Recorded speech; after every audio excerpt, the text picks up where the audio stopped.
Hello, my friends, and welcome to the Personal Responsibility Lawyer Podcast. I am your host, Michael Lovins of the law firm Lovins Trosclair, where we are personal injury lawyers. We like to call ourselves personal responsibility lawyers, and I'll tell you a little bit more about that at the end of the show.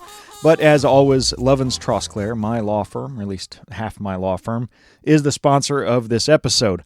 My guest today is Tim Sandefur. Tim Sandefur is the Vice President of Litigation at the Goldwater Institute, where they litigate all kinds of constitutional issues. That could be a very interesting podcast episode in and of itself. However, what I'm talking to Mr. Sandefur about today is his book, Frederick Douglass, Self-Made Man, it came out, I believe, in 2018. It is an excellent, excellent book, which, of course, is why I contacted Tim and said, hey, would you come on the Personal Responsibility Lawyer podcast? He was gracious enough to say yes, and so we got to dig into some of the things about this book that I think... So I read the book. I had the opportunity to hear him speak about it around the time that it came out, back, I think, in April, May, something in 2018. I was fascinated by what he had to say. I read the book. It's not long. I only knew a little bit about Frederick Douglass before. I had no idea what a fascinating life the man had. He was born into slavery, which, of course, I can't think of a worse position to be born in. But he was born into slavery, managed to escape not later on in life as an old man, but not as a child. And then he became a prominent and leading abolitionist before the Civil War, and then a civil rights leader after the Civil War. His story is fascinating. This conversation with Tim Sandefur is fascinating as well. I think you'll learn a lot about it, even a little bit about constitutional interpretation, because Frederick Douglass engaged in a little constitutional interpretation prior to the Civil War amendments and made the bold claim that the Constitution, even before the 13th Amendment outlawing slavery, was a pro-liberty, anti-slavery document. A fascinating argument that he made, and it's one that he made pretty powerfully. You can disagree with it, but it is an interesting and fascinating perspective. So without further delay, here is my interview with Tim Sandefur, author of Frederick Douglass, Self-Made Man. My guest today is Tim Sandefur. He's authored several books. The one that we're going to talk about today is Self-Made Man, a biography of Frederick Douglass. Tim, thank you very much for coming on the Personal Responsibility Lawyer, and welcome. Thank you. Thanks for having me. So, you've written a handful of books, and I think when someone sits down to write a biography, they have a virtually endless list of historical figures that they could choose. Why did you choose Frederick Douglass? Well, I knew that his bicentennial was coming up. So this was in late 2016, early 2017, I think. And it occurred to me that his bicentennial was approaching. And I looked to see whether anybody else was planning on doing anything about it. And it didn't look like they were. There was one book, the David Blight's book on Douglass, which just came out in October, that was forthcoming. But, we had been promised that book a lot over the previous years, and it hadn't appeared. And it looked like it wasn't going to make it in time for Douglass's February birthday. And so I thought, and plus that was going to be 900 pages long, and I thought it would be nice to try as a personal goal to see if I could do Douglass's life in 100 pages. I had recently read a biography of the philosopher Hannah Arendt by Ann Heller, which is really remarkable because she manages in only 100 pages to really distill all of Arendt's thought on a wide variety of subjects and tell her life story at the same time. And I thought it'd be fun to try and do that with Douglass. And the advantage, of course, with Douglass is that he wrote his own autobiography 3 different times. So it's, getting the resource material wasn't nearly as hard as it would have been for, Shakespeare or somebody like that. Right. So he has, and I knew a little bit about Frederick Douglass. I knew basically who he was, but I knew very, very little. And this is, you said in 100 pages. While you were saying that, I checked, and it's 119. So that's pretty I didn't quite make it. I don't think you can characterize it as a failure for that extra 19 pages. And for people who are listening, it's an easy read. It's not only is it not very long, but it's not hard to read and process through. So that, which made it much more accessible and easier for someone who's not in it for the training of the history or anything. It's just purely reading it for interest. But so he had an amazing life. Started as a slave. One of the great stories that you tell in there is this. There's two things. One, he learned to read, which was not only illegal and scandalous, but rare. Tell us just a little bit about how he went from being a slave to someone who was a slave who could read. Yeah, Douglass was born in 1818. He thought for most of his life that he had been born in 1817 because nobody kept that close records about the birthdays of slaves and so forth. So he was born on a plantation in Maryland, and when he was about 7 years old, he was sent to live in Baltimore with some relatives of his owner. And while he was there, the lady of the house, her name was Sophia Auld. She was a young wife. She didn't really know much about bringing up slaves. It was a new thing for her. So she just was reading the Bible one day, and Douglass, little young Douglass, saw her reading the Bible and asked her if she would teach him to read. And so she naively said yes. And so she began instructing him in reading. And then she one day was so proud of his progress that she told her husband, "Hey, look what we've done." And her husband, Hugh Auld, flew into a rage. He was outraged that she was doing this because teaching a slave to read, he said, would unfit him to be a slave. It would give him ideas. It would start him to learning, and he would then be unhappy as a slave and would soon be running away.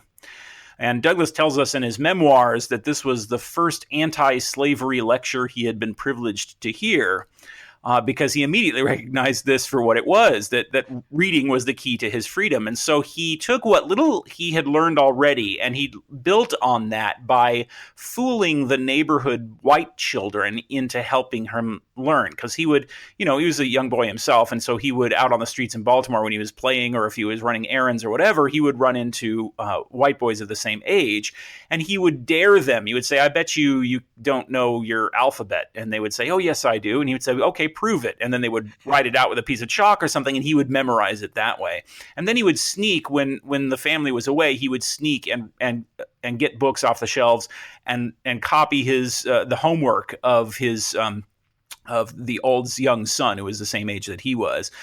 Now, Sophia, by this time, she had realized what her husband had said, that teaching a slave to read was going to unfit him as a slave. And so she had taken by that point to punishing Frederick for trying to learn. And Douglass writes this story in his memoirs in these very vivid tones. He portrays it as an example of how slavery not only was an abuse against the slaves themselves, but that it also punished the best instincts and rewarded the worst instincts in the white people also. So it turns out the Aulds, or Mr. Auld, was probably right about teaching slaves to read. No question, absolutely. But then later on in his life, not late in life, but a few years later, he had an incredible defining moment, it seems to be, when he got in a fight with Edward. I'm going to pronounce it Covey. I'm not sure if that's the correct pronunciation. It's actually pronounced Covey, okay, according to experts who know these sorts of things. But Maryland accents and Maryland pronunciation, I think, escapes the understandings of even the most devoted scholars. So tell us briefly about that story, because it's one of those things. Not very many of us, I think, can look back at something that is so stark in their life that it is so transformational as that seemed to have been for him. Yeah, I would say, this Douglass's life has a lot of these really amazing turn points, and the first one is learning to read, and then the second one was this incident with Edward Covey. So, at this time, Douglass was about 17 by this point, and he had been living in Baltimore, and then he had been sent back to the plantation, and then he went back to Baltimore, and it was from there that he escaped. So this incident occurred after he had been sent back from Baltimore the first time back to the plantation, and he was living at that time with Thomas Auld, who was a relative of Hugh Old. He was his owner. And Douglass was becoming very, as teenagers tend to be. He was just rebellious and strong-headed. And that was certainly not tolerable to slave masters. And so Thomas Old decided at one point to break Douglass's will and to destroy his rebelliousness. So he sent him to live with this man named Edward Covey, who ran a farm, and as sort of for a second income, he ran a business where he would break slaves' will. It was, basically a torture facility to destroy the rebelliousness in slaves. And what it consisted of was working manually on the plantation and being beaten once a week for offenses real or imaginary, in order to destroy the sense of, not just the sense of wanting to escape to freedom, but really any capacity to think for oneself. It was, the regimen, as Douglass describes it, was designed very much like what we would later see on a mass-produced scale in the concentration camps of the Soviet Union or Nazi Germany. And that is that it was intended to make the person utterly paranoid and incapable of thinking about the future or the past, to make only the present moment matter. This was done by, Covey would hide and jump out and beat Douglass randomly out of nowhere, so that he would get this sense that he's constantly being spied on. He would be punished even for doing good things. He would be punished even for coming up with better ways of doing tasks on the plantation, for example, or for answering questions too smartly or too quickly. And the idea was, because it wasn't just a system of extracting labor, it was a system of trying to eradicate the essential individualism that exists in every human person. That's actually not physically possible to do, and that's really the great triumph in Douglass's story, is that he was able to protect that little spark of individuality in him. But of course, it is very possible to torture a person almost beyond their ability to rescue themselves. And that's very close to what happened in Douglass's case. 6 months into this experience, Covey beat Douglass very badly with a hickory stick when Douglass had fainted due to sunstroke while working. And Douglass decided he would walk 2 miles to the nearby town where his owner lived and beg his owner for mercy. And he did so, and Thomas Old refused to hear his pleas and sent him back to Covey's farm. So as Douglass describes the story, he was walking back to Covey's farm the next morning, trying to figure out what he should do. And he found within himself the strength to fight back, to resist if he was attacked. So he arrived on the plantation, and he was quite surprised that Covey didn't beat him right away, until he remembered that it was Sunday, and Covey, being a devout Methodist, only beat his slaves on the weekdays. What would Jesus do, huh? Yeah, really. So Monday morning, Covey jumps out at Douglass and attacks him while he's working, and Douglass turned around and grabbed him by the throat and held him off. And the way Douglass describes the story, he says he didn't hit Covey. I have my difficulties believing that, but he claims that he fought only in self-defense and did not beat Covey. But Covey even tried to get some farmhands to help him subdue Douglass, and they refused. One tried, and Douglass punched that guy, and they fought for hours until finally Covey stumbled away, saying, "If you hadn't resisted so much, I wouldn't have punished you." But he hadn't punished Douglass. He hadn't managed to hit Douglass at all. And Douglass learned from this story the lesson that, as Douglass put it, he is whipped oftenest who is whipped easiest. Wow. So why would he, I guess, listening to the story now, if he had beaten Covey beyond any recognition, I wouldn't really have a huge problem with that. Why would Douglass insist that he only blocked the punches and didn't actually punch him? There are two reasons. The first is, of course, for a black man to hit a white man in Maryland in the 1830s would have been a death sentence for him. And secondly, that after Douglass's escape from slavery, he joined the abolitionist movement under the leadership of William Lloyd Garrison. And he worked with Garrison for many years until they finally broke, and Douglass and Garrison came to disagree strongly about principles of anti-slavery thought. One of those principles was pacifism.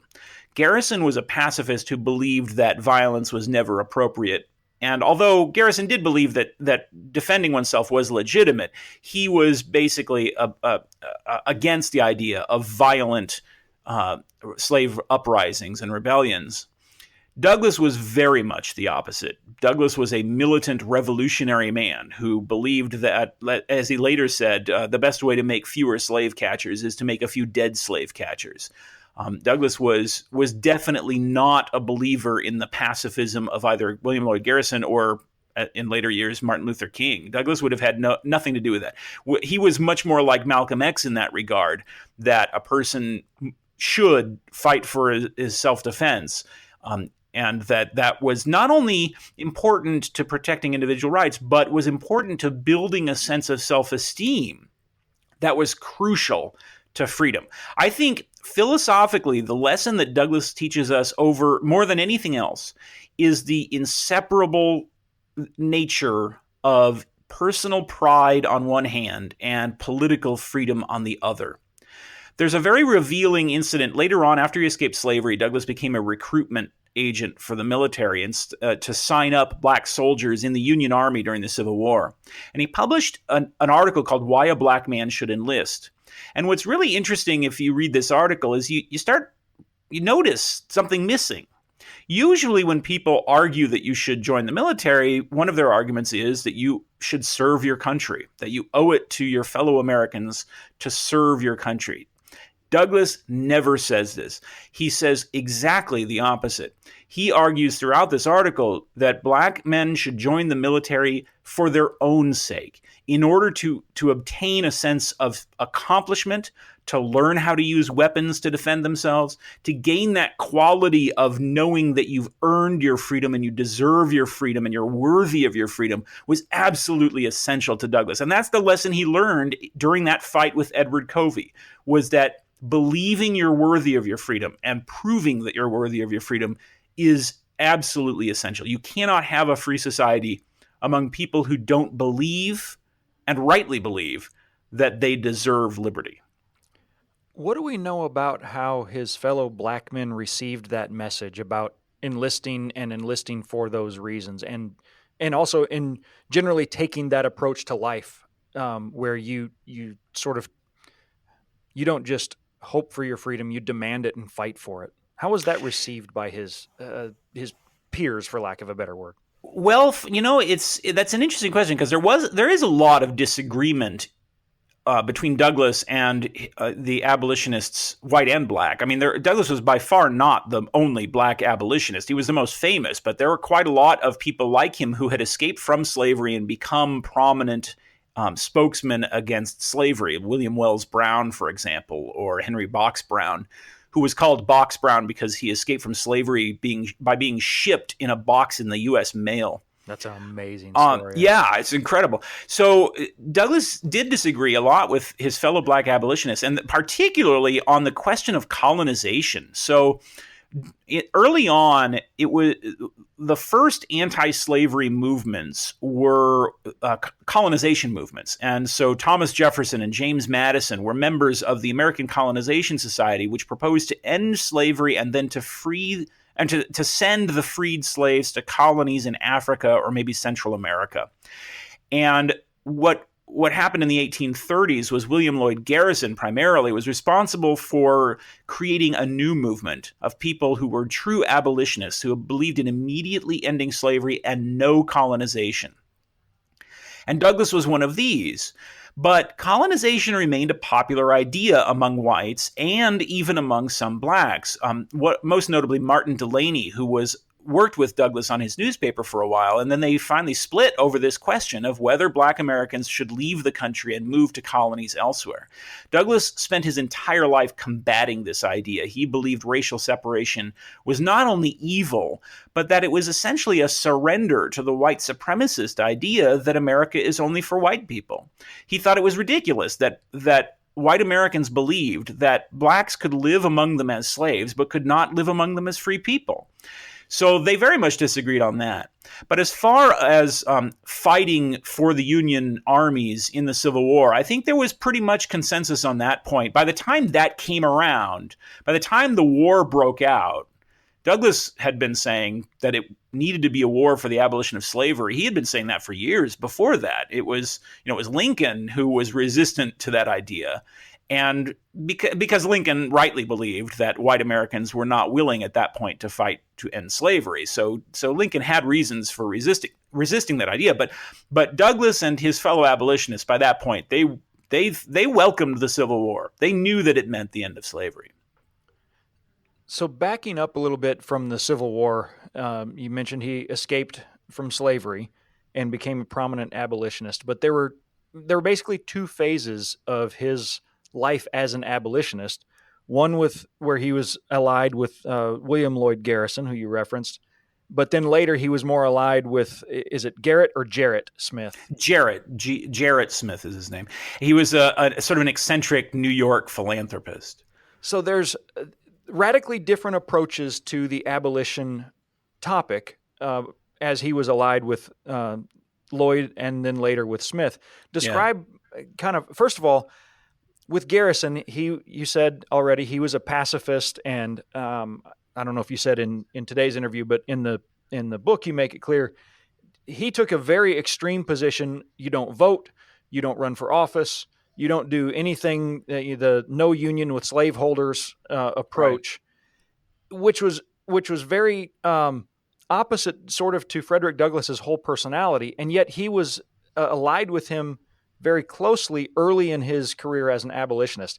Yeah. How did that come about when there's such, I guess for maybe you'd say, strange bedfellows, in the sense that Douglass's personality just didn't really line up with that way of approaching the world? Yeah. No, it's one of the most fascinating parts of Douglass's career is how he went from one camp to the other. So Douglass escapes from slavery in 1838.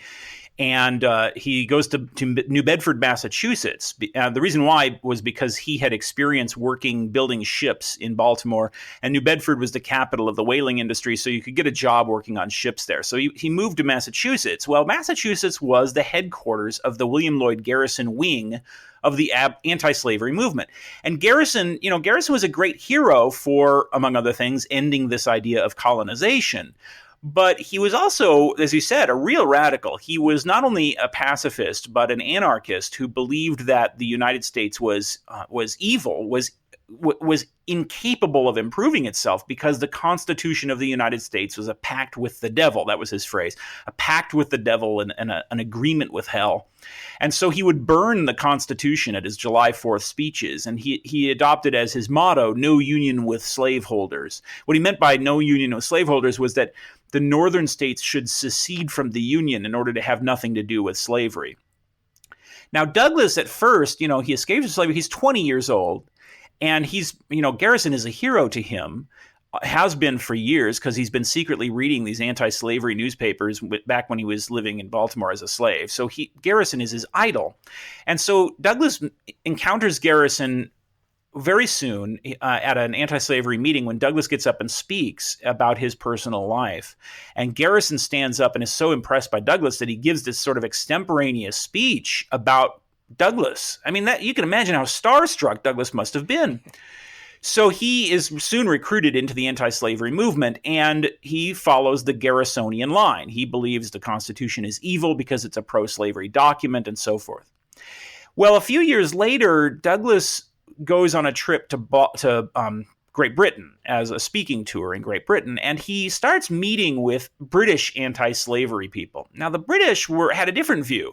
The British had accomplished a lot for anti-slavery by using the political system, by participating in politics, voting and running for office. They had abolished slavery in the British West Indies, for example. So soon Douglass is talking with these guys who say, that Garrisonian anarchism and anti-politics, it's not really a good idea. And Douglass starts to listen to these guys. And by the time he returns from Great Britain, he's open to the idea of participating in politics. So this is about 1850 1850, he returns to the United States with some money that some friends have given him, and he moves to Rochester, New York, where he founds his own newspaper. Well, New York is under the sway of this other wing of the anti-slavery movement, which is led by Gerrit Smith. And Smith is very much not an anarchist. He believes not only that you should run for office and should vote, but he believes that the Constitution is a fundamentally anti-slavery document and that it could be used to abolish slavery if politicians were willing to do so. And he's also not a pacifist. Gerrit Smith subsidized John Brown. So what you see at first is Douglass kind of resists this. Douglass sort of clings to this Garrisonian view that the Constitution is evil. And he and Gerrit Smith have these debates in the newspaper, in Douglass's newspaper. And after a couple of years, Douglass changes his mind, and he publishes an article called Change of Mind Announced, where he says, I used to think the Constitution was a pro-slavery document, and now I've been persuaded that actually it's really an anti-slavery document, and we should run for office and vote and participate in politics and try and change the world. And of course, the Garrisonians call him a sellout, and that schism between them never really becomes repaired. They kind of never become friends again after that. So, as a bit of a Constitution nerd myself, this was, I hesitate to say it was the most interesting part of the book, because there are a lot of topics that compete for that, and I've got a list of them here that we won't get to cover all of them. But this is certainly near the top of the list because... Oh, I'll say it's the most interesting because I'm a professional constitutional lawyer, so I love this stuff. I envy you on getting to do that as a full-time vocation. I sue people for injuries, or sue people over injuries and deaths for the most part. But now when you say that the Constitution, as originally drafted, prior to all of the amendments other than the Bill of Rights, to say that was an anti-slavery document makes people look at you funny now. That's right. Describe Douglass's argument for that. It's powerful, but it's not. It's a bit nuanced, and it takes a little historical context.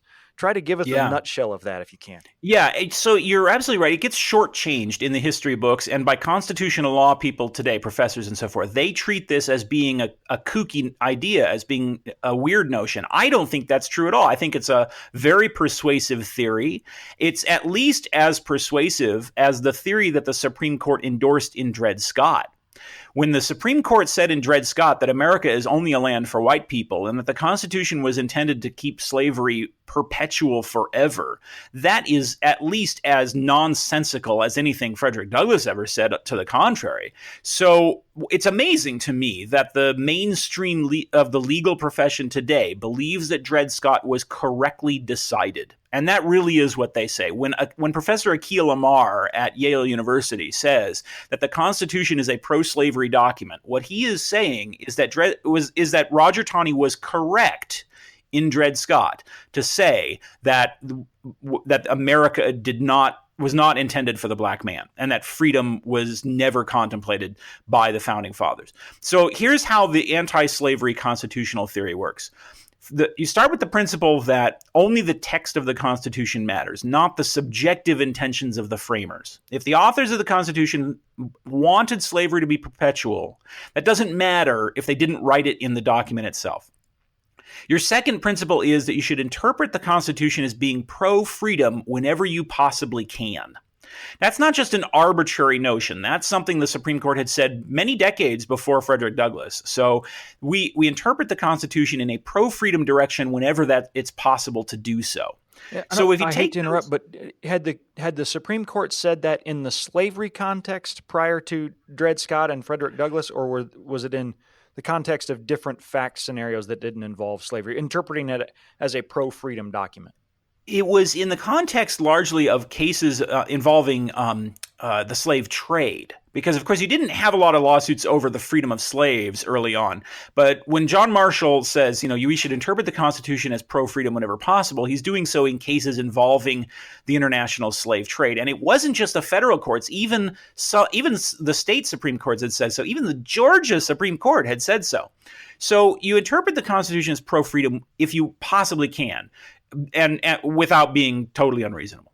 If you take those two principles and you look at the Constitution, the first thing you notice is the word slavery doesn't appear anywhere in the Constitution. The word slave never appears. I'm embarrassed to say that when I heard you talk about your book several months ago, that's how I first heard about the book. And I'm embarrassed to say that when you said slavery was never mentioned in the Constitution, I did that kind of thing where you raise one eyebrow and lower the other.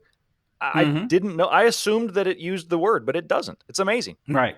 Yeah. The first time the word appears in the Constitution is in the 13th Amendment, which abolished slavery. So the word never appears. Instead, it's referred to obliquely in a couple places that refer to slaves as persons.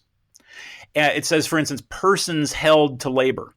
So Douglass says, well, right from the beginning, you're talking about making an argument for the constitutionality of slavery is like making an argument about a property deed that doesn't ever refer to the property. That's kind of odd, right? That seems to throw the burden of proof on the other side and say, you pro-slavery people, you are the ones who have to prove your case. It's not us that have to prove our case. So that's the first point. The second point is, look at those four provisions that refer to slavery obliquely. One is the 3/5 clause. One is the fugitive slave clause. One is the clause that protects the international slave trade until 1808, and the other is the provision that forbids any amendment from changing that 1808 deadline. So when you look at all of those, the anti-slavery constitutional guys say, well, first of all, are there innocent explanations for these? The fugitive slave clause doesn't actually use the word slave. It refers to persons from whom labor is due. But labor is not due from slaves because they're victims of an injustice and have not been given due process. So labor isn't due from them. Labor is due from apprentices or from indentured servants. And the fugitive slave clause, as we call it, is actually, they argue, is actually intended to recover runaway apprentices and runaway indentured servants, which was a real problem in the 19th century. The next one, the 3/5 clause, that doesn't protect slavery at all. It recognized that slavery existed, of course, but all it does is apportion representation for Congress, and it even rewards states that abolish slavery by giving them more representation in Congress. And the same with the 1808 deadline. The 1808 slave trade protection, it only protected it till 1808. It allowed Congress to abolish it after that, and in fact, Congress did abolish it after that. So when you look at those provisions, they don't guarantee slavery. And then these anti-slavery constitutionalists go on. There are other provisions that are incompatible with slavery, like the Republican Guarantee Clause of the Constitution. They argued that slavery was fundamentally un-Republican. Or, most importantly of all, the Privileges and Immunities Clause of Article 4 of the Constitution that says citizens of the several states shall be protected against state laws that violate their privileges and immunities. And the phrase privileges and immunities means, among other things, a person's natural rights. So, even if you don't talk about slaves, even just talking about free black persons, in, say, 1857, nothing in the Constitution defined citizen. So what's a citizen? At that time, a citizen was defined by a state. That if you were a citizen of the state, then you were a citizen of the United States through that state citizenship. Well, that's a real problem because different states have different rules. A black man could be a citizen of Massachusetts, but could not be a citizen of South Carolina or Missouri. So when these states excluded black people from entering the state, even though they're supposed to be citizens of the United States, that violated their privileges and immunities. So these arguments, I mean, this is just a surface, a summary of these arguments, but these arguments show that there was a robust anti-slavery interpretation of the Constitution that was embraced by people like Frederick Douglass, Lysander Spooner, John Quincy Adams, Charles Sumner. These are not minor figures in American history. And what I argue in the book is that after the Civil War, with the ratification of the 14th Amendment, which included a brand new Privileges and Immunities Clause, the 14th Amendment constitutionalizes that anti-slavery interpretation and makes it part of the Constitution forever forward. Now, today, as I've said, a lot of constitutional scholars treat this anti-slavery theory as if it's ridiculous, but I don't see that it's ridiculous at all. It certainly is no more ridiculous than the Dred Scott theory, which, among other things, the Dred Scott theory holds that there really is no such thing as a citizen of the United States. It says you're only a citizen of a state, and that states determine citizenship. And so if one state decides to deny you citizenship, then that's that, right? But that cannot be the case because the Constitution textually, repeatedly refers to citizens of the United States. For instance, it says that the president must be a natural-born citizen, and so forth. So we know that there is such a thing as a federal nation, the United States, with federal citizenship. So then who are citizens of the United States before the 14th Amendment? Douglass argues that slaves are citizens of the United States because they're certainly part of the all people that the Declaration of Independence referred to when it said that all people are created equal. And they're certainly, so that means that they must be part of the people of the United States, referred to in the first sentence of the Constitution when it says, we the people of the United States. Neither of these documents creates any kind of a color line. Nothing says only white people can be citizens in the United States. Only the Supreme Court in Dred Scott said that only white people could be citizens of the United States. So it is a radical interpretation of the Constitution, but I think it's perfectly consistent with the language. I don't see any reason why. The only way you get out of that is by saying, well, that's not what the founders really could have possibly imagined. But again, remember our first rule of interpretation, the subjective intentions of the framers don't matter if they didn't write it down. And remember, Abraham Lincoln, in 1860, when he gave his famous Cooper Union speech, Lincoln refutes Dred Scott just line after line after line. One of the most important parts of that speech is when he says, these people like Roger Taney say that the authors of the Declaration of Independence could not possibly have intended to include black people when they said all men are created equal. What's their evidence for that? There really is only one piece of evidence for that they even give, though. And that is that the authors of the Declaration of Independence did not immediately free their slaves. That's it. Now, there's all sorts of different reasons why the authors of the Declaration of Independence didn't immediately free their slaves. Some of them, it was illegal at the time. Some of them were just hypocrites, but that doesn't disprove the idea that all men are created equal included black Americans. So my bottom line is this: Douglass's argument for the unconstitutionality of slavery is no less realistic than the argument that the Supreme Court adopted in Dred Scott. It's so the notion that that the one piece of evidence that you said, the only piece of evidence that they didn't mean slaves when they said all men are created equal is that they didn't go free them. But to play devil's advocate here, that's a pretty powerful piece of evidence. Sure. And yeah. It is hard to imagine that if someone would have walked up to Thomas Jefferson on July 5th, 1776, and say, hey, do you mean black men are also created equal? That he would have said, oh, yeah, I mean that too. I would have to disagree with that, at least as far as as far as Jefferson is concerned, because in fact that did happen, and in fact Jefferson did say that he did mean black people. Really? When you read Jefferson's writings on this subject, many people challenged him on this question. Most famously, his neighbor Edward Coles. So Edward Coles was a farmer who could not stand this idea of slavery, and so he decided to sell his property and move west and create a new farm and give his slaves their freedom and give them parts of that farm. And he wrote this letter to Jefferson. This is late in Jefferson's life in the 1820s. And he said, you should do this too. And Jefferson writes back and says, this is a great idea that you have. It's a great principle, but I can't do it for a couple reasons. He says, first, he says, my views on slavery have been public for many years, and it's done absolutely no good. All it's done is harden my fellow Virginians in favor of slavery. Whenever I go out there and talk about this, they don't listen to me. And although I believe that all people deserve their freedom, he says slaves have been deprived of an education. They've been deprived of opportunity. They need training and education stuff in order to make their freedom the most it can be. Now, I think you can argue with Jefferson on that point. I certainly would. I would say people deserve their freedom even if they haven't had an education. But it certainly is not the same thing as Jefferson saying that black men don't deserve freedom. Jefferson then goes on to say, also, I think that blacks and whites can never get along in the United States and that blacks should be colonized to Africa or Central America. And, of course, Douglass and I would reject that, morally speaking. But it's not that Jefferson believed that black men didn't deserve their freedom. Jefferson said time and time again that he believed that all men in the Declaration of Independence did include black people, and that in his mind they deserved their freedom just as much as whites did. Now, one could also point out that Washington freed his slaves, and those who did not free their slaves acknowledged that slavery was evil. James Madison at the Philadelphia Convention, the Constitutional Convention, refused to allow the word slave in the Constitution because he refused to allow the principle that man could be owned by man into the Constitution.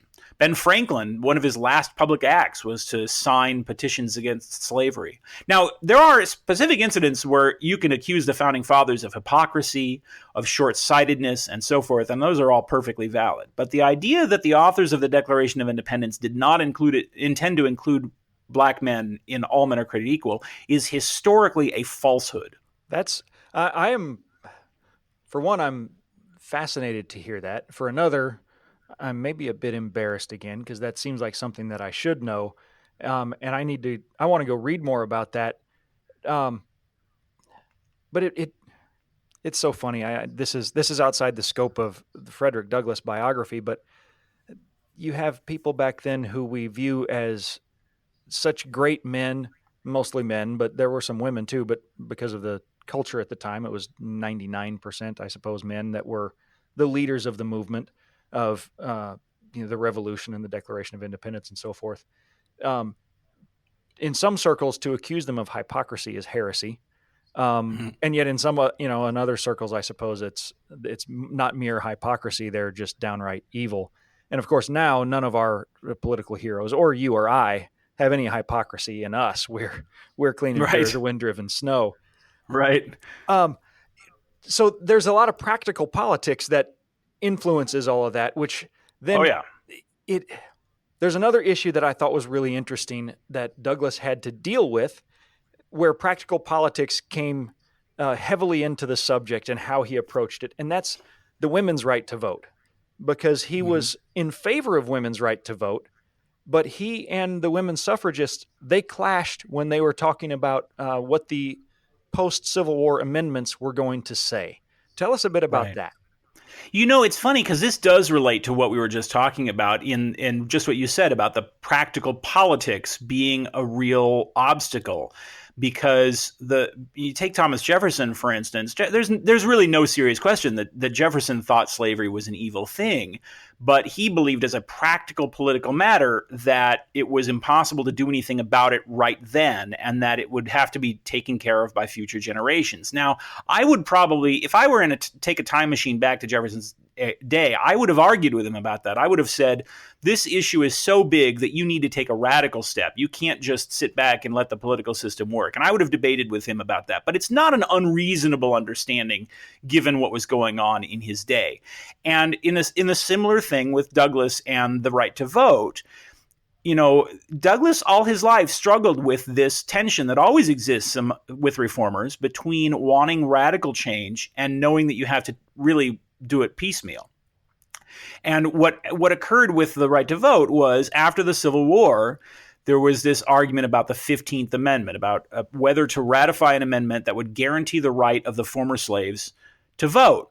And Douglass had all his life been a believer in women's suffrage. He had attended the Seneca Falls Convention, where he was given the honor of being allowed to make the motion to include the women's right to vote in the platform of the Seneca Falls Convention. And he spent his entire life advocating women's right to vote, including up to the very day he died. He died on his way to a women's suffrage meeting. So there's no question about his devotion to this principle. But the 15th Amendment, if you read it, it says that states can prohibit women from voting. It says the right of males to vote shall not be infringed. And this was a follow-up to the 14th Amendment. The last part of the 14th Amendment said the same thing. And that was the first time that the word male had occurred in the U.S. Constitution. If you read the Constitution of 1787, there's no reason a woman could not be president of the United States. It never says that the president must be a man. It never says that the members of Congress must be male, the Supreme Court, nothing like that. So it was only when the 14th Amendment was ratified in 1868 that the word male entered the Constitution. And so when the 15th Amendment came along to protect the right of former slaves to vote, the women suffragists, they were against it. They were opposed, a lot of them anyway, were opposed to it because they said, not unless it erases this distinction between men and women. We should refuse to support this until it protects both. And Douglass said, no, we need to take what we can get right now and we can worry about that later. He says, we need to protect the right of black men to vote today, and we'll worry about women at some future date.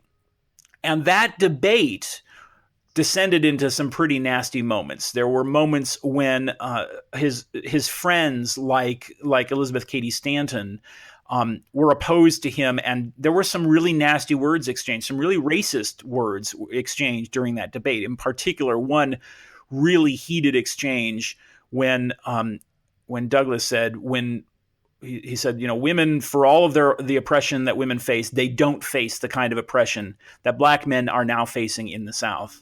And it got some, I mean, fortunately they all, became friends again after that and continued to work for women's right to vote, which of course did not occur during Douglass's lifetime. But it's a good example of how practical politics can be a real problem for people who are trying to push principles. It really is. Yeah. So now, as with just about any historical figure, there's a battle over his legacy. And who gets to own Frederick Douglass's legacy? Is it the conservatives or libertarians, or is it the progressives or liberals? Is it the Democrats because they tend to have a much larger portion of the black vote, generally speaking? What are your thoughts on the battle over Frederick Douglass's legacy? Yeah, it's funny because on one hand, it's true that it's silly to argue over this sort of thing, but on the other hand, it's not really, because you take any great historical figure, everybody wants to draw inspiration from that person, to point to that person as an example of the principles that they themselves hold, and so forth. And so you often find the political parties pointing to historical figures like Lincoln or Jefferson and saying he was one of us. And I don't think that is unreasonable. There's nothing inhuman about that, but we'd also at the same time have to keep in mind that these were historical figures who lived in their own times and places. And they were people who changed their minds sometimes. I mean, Douglass changed his mind. He was anti-Constitution early on, and he changed his mind about that. So these people went through historical evolution themselves. So it's a complicated question when you get down to it. I think that the best way to categorize Frederick Douglass, politically speaking, is as a libertarian. I say that with some qualms, though, because there were some what you call anti-libertarian positions that he held. Most notably, toward the end of his life, it looks like Douglass endorsed the prohibition of alcohol. I'm not really sure about that because the historical record is a little unclear.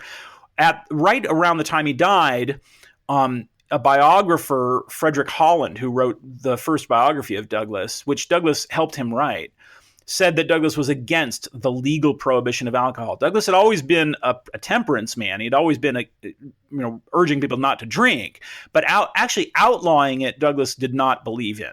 On the other hand, toward the end of his life, another source reports that Douglass had changed his mind and had come to endorse the legal prohibition of alcohol. And if so, obviously that's an unlibertarian position. So, but in the broad spectrum, if you were trying to place Douglass among today's political parties, I think he most clearly belongs among the libertarians. He was definitely not a conservative. He was a radical. He opposed traditional conservative views on things like states' rights, for example. He believed in that the federal government should override state authority when it came to the protection of individual rights. Very strongly so. And he believed in certain programs like the Freedmen's Bureau, which you might kind of call an early form of the welfare state, although I'm not really sure that would be a fair description. But on the other, and the most obvious example would be that he married a white woman late in life. I mean, that's crossing the color line back then was basically like crossing the same-sex marriage line today. I mean, that was a dramatic move on his part, and so he was definitely not a conservative. On the other hand, he was not what you would call a modern-day liberal. He was opposed to things like what we would consider the welfare state today. He believed in self-reliance. He gave, in his most famous speech, Self-Made Men, he said, he who will get up will be allowed to get up. He who will stay down will be allowed to stay down. So he was not somebody who believed in what we call a social safety net. He did not believe that in redistribution of wealth. He believed strongly in private property rights, in economic freedom, principles that today's left does not endorse. So I would say that among the political entities that exist today, Douglass most clearly belongs among the libertarians. Now I've been denounced in the New York Times for saying that, but the record speaks for itself. And if you look at the efforts to squeeze Douglass into the left box, which exists today, that consists of ignoring large parts of Douglass's record. For example, his opposition to labor unions, his denouncing of communism and socialism. Douglass was definitely not on the political left in today's world. You have a quote in here from him, and it's one that I write in the books that I read, and this is one that I put a big circle around and a star. When it was, and I think this is a powerful piece of evidence about what he thought about things like what we would now see as the modern welfare state. And this is page 64 for those who have or get the book. But he says, "What shall be done with the 4 million slaves if they are emancipated?" And then he wrote, "Our answer is, do nothing with them. Mind your business and let them mind theirs. Your doing with them is their greatest misfortune." And he goes on, but he says, as colored men, we only ask to be allowed to do with ourselves. Let us stand up on our own legs, work with our own hands, and eat bread in the sweat of our own brows. That's well, for one, he's eloquent in the way that he writes, but standing up for the dignity of the black man as any other man, saying, kind of like you said before, refuting Jefferson's claim that they're not educated and so they really can't fend for themselves. He's powerfully standing up and saying, just leave us the bleep alone. Yeah. And the power of the human spirit inside of us will figure things out for ourselves, and that's how we will truly be free. Yeah, we have a God-given right to fend for ourselves. Yeah, Douglass was very much an advocate of self-reliance and opposed to the idea that freedom could be a gift from any other person, or the haunting problem of dependency. Douglass would have said that any group of people who becomes dependent on the government becomes, in some sense, the government's slave. And so efforts to do good for people through the government, although well-intended, can be very dangerous. It can reduce them to a state of learned helplessness. That's the phrase that sociologists use today. Learned helplessness, where you obtain the idea that success is something that happens to other people. Douglass was resolutely against that. And now, that doesn't mean, of course, it doesn't mean that he was opposed to charity or that he was opposed to the idea of helping others. This is what I was accused of in the New York Times, of claiming that Douglass thought that people shouldn't help one another. That's absurd. Douglass devoted his life to helping other people. But he was opposed to the idea of dependency, and there really is a crucial difference there. The person who truly helps another, as the old saying has it, if you give a man a fish, he eats for a day, but if you teach a man to fish, he eats for a lifetime. What the government ought to do, Douglass said, was to give the former slaves what it has taken from them, and then allow them to lead their own lives. Now, that did mean public schools. After all, the black workers in the North were being taxed to support these schools, and yet they weren't being allowed to attend them. Douglass integrated the school in his hometown, Rochester, New York, when he sent his daughter to the schools there. And so Douglass was believed very much in integrated public schooling in order to teach people the skills that they needed to fend for themselves and then allow them to fend for themselves. Now, one reason why my book was criticized is because people have said, well, yes, but Douglass also advocated for things like federal civil rights legislation. Well, of course he did. The problem was that after the Civil War, states would not leave the black man alone. Douglass says, leave us alone. And instead what you have is lynch mobs, and you have the terrorism and the peonage laws and the prohibitions on racial minorities owning private property and earning a living and so forth. So they weren't being left alone, and it was the government's job, legitimate job, and any libertarian would agree with this. It's the government's job to protect people against wrongs by other people. So it was perfectly consistent for Douglass to say, leave us alone. And if you're not leaving us alone, then the federal government needs to step in and protect us against you because you're not leaving us alone. That's what Douglass was saying. I want to end on this. I've never written a biography, but I've heard biographers say that in researching their subject, it's kind of like they get in their head and they really get to know the person that they're writing about. As I was reading about Douglass, one of the things that I kind of wondered about him is if he fit the description that my dad sometimes has used about people, where he would say, well, they're kind of like a porcupine. They have a lot of really good points, but you really don't want to get all that close to them. Sometimes he's a powerful personality. He's a powerful intellect. He's a powerful orator. He looks physically powerful in all the photographs that I've seen of him. He looks like he's big. But what did you get in a sense of him just as a man? That's interesting. I think my sense of Douglass is that he was a very human person. He was jealously insistent on his dignity.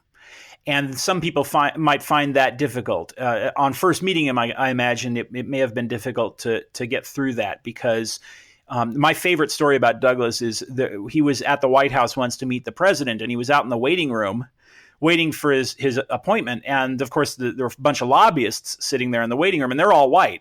And one of them comes up to him and in this sort of typical racist joke says, "Are you the president?" And Douglass looked at him and said, "I'm Frederick Douglass." And the reason I love that story so much is because that's it. That's all he had to be. He didn't have to be anything else. He was himself.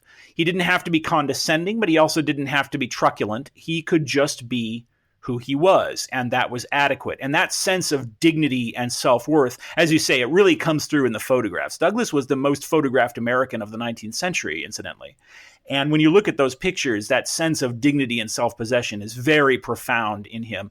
And so some people might have found that chilling. On the other hand, he was an affectionate grandfather. He loved to sing.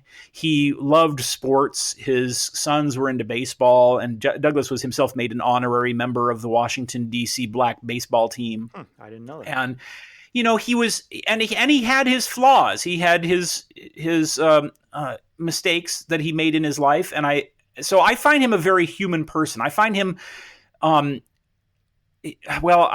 not as intimidating as some of the figures, historically speaking, that you might encounter. Now, I have another biography that's coming out in later this year of another figure, a 20th century philosopher named Jacob Bernofsky, whom I admire a lot. And Bernofsky is very different in that as an intellectual, he's a fascinating, brilliant man, but I get the sense he was not an easy man to like. I think Douglass was probably, at first, you had to prove yourself to him, but after that, I suspect he was an easy man to like. Well, he was given lots of reason to be suspicious of people throughout his life, that's for sure. Yeah, right, exactly true. Well, Tim, thank you so much for coming on the program. It's a fantastic book. Knowing that you've got the book coming up about Bernofsky, I will be eagerly anticipating that as well. So thanks again for coming on The Personal Responsibility Lawyer. Thank you. This episode of the Personal Responsibility Lawyer podcast is brought to you by my law firm, Levins Trosclair, where we use the civil justice system to hold people responsible for irresponsible choices when those irresponsible choices cause serious injuries and sometimes even death. We are personal injury trial lawyers, but we approach our cases a little differently than a lot of other lawyers who do the same basic kind of work. I really, really hope that you do not need us, but if you do need us, please call us before evidence gets lost. You can call us at 512-535-1649. Tell us you heard about us on the Personal Responsibility Lawyer podcast. You can also go to our website on the interwebs at www.ltlegalteam.com. That's L as in Levins, T as in Trosclair, legalteam.com. We are here to help. Thank you for listening to the Personal Responsibility Lawyer Podcast. If you like what you've heard or if you've learned something interesting, please do me a favor and rate the show on iTunes. It really does help. You can get more information about this show, including the show notes, at my personal website, michaellovins.com. And now I have to do some disclaimers where I say stuff that you already knew, but I got to say it anyway so that I keep the state bar happy.